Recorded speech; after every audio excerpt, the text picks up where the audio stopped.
Let's take a look at how some of today's top trending tickers finished off. We're watching shares of Occidental Petroleum higher today on the back of a price target raise from Bank of America. The bank hiking the energy company to $82 from $78, and among its oil-weighted coverage, B of A sees Occidental as best positioned to capitalize on near-term oil strength and calls it the firm's top idea. Now, Occidental's been such an interesting story, not just because of what's been happening in the oil markets generally, but also because of the investment from Berkshire Hathaway, right, which continues to sort of bolster those shares.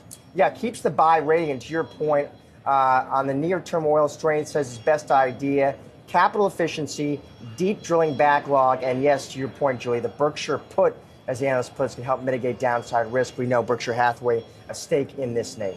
Yeah, and I'm just seeing a headline as well that Exxon, speaking of oil stocks, closed at a record high in today's session. So that's interesting as well.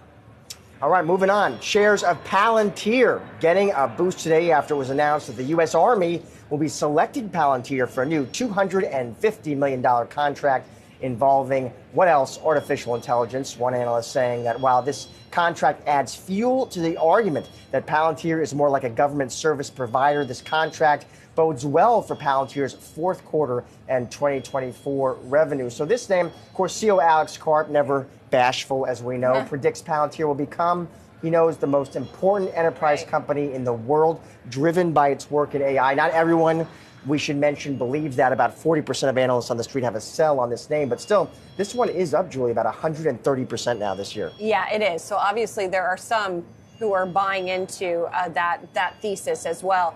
We're also watching shares of Generac, that stock jumping today, one of the top gainers on the S&P 500, after it reiterated its guidance for 2023 and provided, I should say, an upbeat longer-term outlook. Now, the context here is that Generac last month came out with a terrible report and really caused a lot of concern about demand for its generators. So this is sort of it coming out and now reiterating is at least reassuring, it seems, to some investors. Yeah, sees 2023 revenue declining 10 to 12%, but still sees 2023 adjusted EBITDA margins, they say, between 15.5% and 16.5%.